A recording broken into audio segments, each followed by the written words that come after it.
અમરેલીની નવરત્ના યુનિવર્સિટીને ધમકીભર્યો ઈમેલ મળ્યો હોવાની માહિતી સપાટી પર આવી છે। પ્રાપ્ત માહિતી અનુસાર વહેલી સવારે ઈમેલ આવ્યો હોવાની માહિતી સામે આવી છે। નવરત્નાને બોમ્બથી ઉડાવી દેવાની ધમકી મળી છે, ત્યારે નવરત્નાની યુનિવર્સિટી કે કોલેજ તે ઉલ્લેખ ઈમેલમાં નથી કરાયો। પાઇપલાઇનમાં બોમ્બ ફિટ કર્યો છે, બાળકોને બચાવાય તો બચાવી લો તેવી ધમકી મળી છે। આ મામલે વડોદરા સાયબરની ટીમ ઈમેલ ક્યાંથી આવ્યો તેની તપાસમાં લાગી છે। સાથે જ Vadodara PCB, SOG crime branch તેમજ બોમ્બ સ્ક્વોડની ટીમ નવરત્નાની તમામ સંસ્થા પર પહોંચી અને ચેકિંગ શરૂ કર્યું છે।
साढ़े 4 बजे मैंने मेल देखा है, सुबह 4:30 बजे।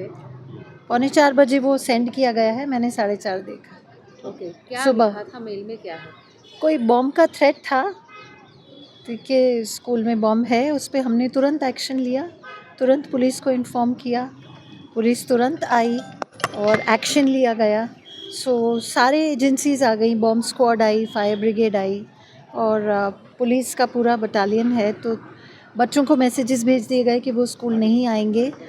तो every action was taken promptly and अभी सब चेकिंग कर रहे हैं। पूरे एजेंसी स्कूल में है और क्लियर है, अभी तक जितना देखा है क्लियर है। स्कूल मैनेजमेंट अब क्या तय करेगा, कल स्कूल चालू रखनी है, कब से करेंगे? अब चालू जैसे ही क्लियरेंस मिलेगा स्कूल चालू हो जाएगा। डीओ की ओर से या पुलिस की ओर से? पुलिस की ओर से, क्योंकि पुलिस चेकअप कर रही है ना, तो पुलिस की ओर से क्लियरेंस होगा, तब आगे देखते हैं क्या करना है। चिंता की बात तो है, क्या लगता है कोई स्कूल का ही कोई पूर्व कर्मचारी, कोई विद्यार्थी है, कोई ऐसा कुछ नहीं कह सकते, कोई पर शंका है, ऐसा कुछ नहीं कह सकते, कोई नाम का उल्लेख है स्कूल के किसी कुछ नहीं, कुछ भी नहीं, कुछ भी नहीं। अच्छा, आपके पर्सनल मेल पे भेजा गया था या फिर स्कूल के आईडी पर भेजा प्रिंसिपल के आईडी पर, कौन से प्रिंसिपल हो नाम उनका? principal@navrachna.ac, प्रिंसिपल के आईडी पे गया? भेजा। कौन से स्कूल को किसी दिया के गया? नाम का क्योंकि 3 स्कूल है वडोदरा के अंदर, नवरत्ना के कौन से स्कूल को? इस ब्रांच के प्रिंसिपल के नाम पे। कौन सी ब्रांच का नाम क्या है? NISV ओके, आपका नाम क्या है? Kashmira Jaiswal. Thank you. Actually એક મેલ મળ્યો છે જેમાં પાઇપલાઇનમાં જે બોમ્બનો થ્રેટ આવ્યો છે સ્કૂલમાં, અને બધી નવરત્ના સ્કૂલ આજે બંધ છે, અને જે અમારી કોલેજની પાછળ બી જે નવરત્ના સ્કૂલ છે એને બી આજે બંધ કરાઈ છે, અને સ્ટુડન્ટ સવારે આવ્યા હતા તો સ્ટુડન્ટને બધાને ઘરે મોકલી દીધા છે, પણ જે કોલેજ છે એ ચાલુ છે। હા, ચેકિંગ ચાલુ જ છે, હજી સવારથી ચેકિંગ ચાલુ છે। હા, યુનિવર્સિટીમાં બી ચેકિંગ હવે આવશે, કેમ કે સ્કૂલમાં ફર્સ્ટ પ્રાયોરિટી આપી છે, કેમ કે ત્યાંથી એકચ્યુઅલી ધમકી આપી છે, જે થ્રેટ છે।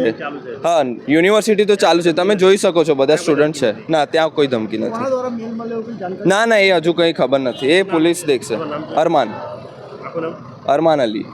હા, કંટ્રોલ દ્વારા તમામ જે લોકલ યુનિટ છે, સાયબર સેલ છે, BTPS છે, ડોગ સ્કોડ છે, એસઓજી, DCB અને લોકલ પોલીસ તમામ સ્થળ પર પહોંચેલા, અને તમામ જે પરિસર છે સ્કૂલની અને રૂમ છે તમામ ચેક કરવામાં આવે છે। હાલ કોઈ ફળદાયી કે જે આશંકાસ્પદ કોઈ વસ્તુ મળી આવી શું લાગે છે, કયા ઇરાદાથી આ મેલ કરીને એક ડરાવવાનો પ્રયાસ કરવામાં આવ્યો છે?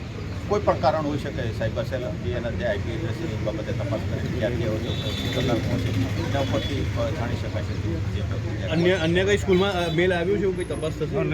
અત્યારે મેં સવારે કીધું કે સવારે જે નવરત્ના સ્કૂલના પ્રિન્સિપાલ છે એના ઈમેલ એડ્રેસ ઉપર મેલ આવેલો। સર, મેલમાં શું લખ્યું હતું? પોલીસ અહીંયા સ્કૂલ તરફથી શું પોલીસે નાખી આપી? બસ આ જ વસ્તુ કે ભાઈ અમે પાઇપલાઇનમાં ટાઈમર બોમ્બ લગાવ્યું છે, આવું અને ધમકી કર્યું એ બાબતે તપાસ કરી, પણ કોઈ શંકાસ્પદ વસ્તુ મળી નથી। હવે આજે ટીકર કોર્ટ છે જેને મેલ કર્યો છે, એ પકડવા માટે શું ખવડાય છે? એના સાયબર સેલ દ્વારા જે IP એડ્રેસ અને જે જગ્યાથી અનનોન નંબર છે, જે મોકલ્યો છે એ બાબતે તપાસ કરવામાં આવશે, ડેટા એકત્ર કરવામાં. યુનિવર્સિટીમાં પણ નવરત્ન યુનિવર્સિટી હા, ફાઇલી જે રૂરલમાં આવે છે ત્યાં પણ આ બાબતે તપાસ શરૂ છે અને ચેકિંગ શરૂ છે.